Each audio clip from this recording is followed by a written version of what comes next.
अस्सलामु अलैकुम वरहमतुल्लाहि वबरकातुह।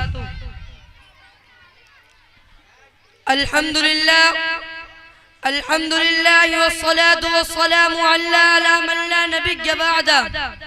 अम्मा बअद फ़क़द क़ाल अल्लाहु तबारक व तआला फ़िल क़ुरआनिल मजीद वल क़ुरआनिल हमीद।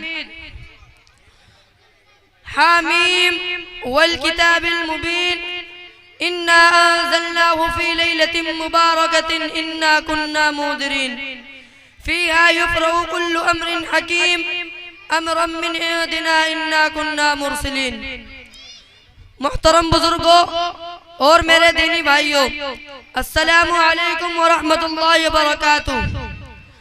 आपके सामने कुरान पाक की एक चंद आयत की तिलावत की गई, जिसमें अल्लाह रब्बुल इज्जत किताब मुबीन यानी कुरान की कसम खाकर फरमा रहे हैं कि हमने इसको बरकत वाली रात में उतारा है।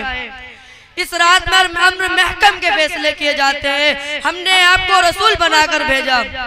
इस आयत में बरकत वाली रात से मुराद शाबान के महीने की 15वीं रात यानी रमजानुल मुबारक से 15वें दिन पहले वाली रात।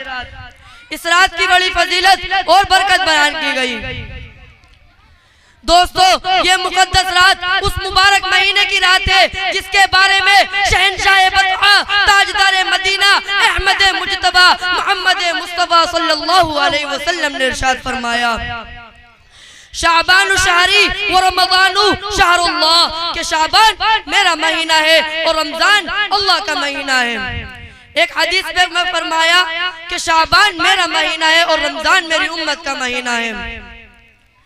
एक हदीस पाक में फरमाया अल्लाह ताला 4 रातों में खैर व बरकत को बढ़ाते हैं। बकरा ईद की 9 और 10 तारीख की रातें, ईद उल फित्र की रात और शाबान की 15वीं रात यानी शबे बारात। मेरे आका सल्लल्लाहु अलैहि वसल्लम का ये भी इरशाद है कि शाबान की 15वीं रात को शब्बेदारी किया करो, यानी रात में जिक्र दुआ तिलावत वगैरह करना और दिन को रोजे रखो, क्योंकि कोई गुरूब आफ्ताब की वक्त से अल्लाह ताला आसमानी दुनिया की तरफ से नुज़ुल फरमाते हैं और कहते हैं कि कोई रोजी चाहने वाला मैं उसे रोजी दूं। क्या कोई मुसीबत ज़दा है जो आफियत की दुआ मांगता मैं उसे आफियत दूं? क्या कोई ऐसा है? क्या कोई ऐसा है? यानी रात भर अल्लाह की तरफ से ऐलान होता रहता है, यहाँ तक कि सुबह हो जाती है। एक हदीस में फरमाया कि पूरे साल के अंदर अंदर मरने वाले और पैदा होने वाले हर एक बच्चे का नाम लिख दिया जाता है। बंदों का अमाल अल्लाह की बारगाह में पेश किया जाता है। साल भर में जो रोजी मिलने वाली होती है वो भी लिख दी जाती है। और ये भी फरमाया है कि इस रात में मलकुल मौत को एक सहीफा दिया जाता है, उसमें लगे लोगों की रूहें इस साल में कब्ज करने की हिदायत दी जाती है। इस रात में ज्यादा से ज्यादा इबादत और अपने गुनाह पर तौबा करनी चाहिए, क्योंकि एक रिवाज में आया है कि अल्लाह ताला अपनी सारी मखलूक की मग़फ़िरत फरमा देंगे सिवाय चंद लोगों के, जो ये है मुशरिक, यानी किसी को अल्लाह के बराबर मानने वाला, चुगलखोर, किना रखने वाला, जालिम, शराबी, माँ बाप की नाफरमानी करने वाला। अलबत्ता अगर कोई सच्चे दिल से तौबा करे तो अल्लाह की शान नईमी से उम्मीद है कि इन लोगों की भी मग़फ़िरत फरमा देंगे। इसलिए इस रात का नाम शब बारात रखा गया है, यानी निजात वाली रात।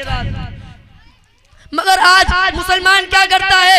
शबे कदर में पटाखे फोड़ता है। शबे कदर में हमारा जागना रज़ाई इलाही के लिए नहीं, हमारा जागना रहमतों को लूटने के लिए नहीं, हमारा जागना गुनाहों से इजाफे के लिए नहीं। हम जागते हैं खुदा की रहमत को लूटने के लिए, हम जागते हैं गुनाह में इजाफे के लिए, हम जागते हैं नामा अमाल के लिए।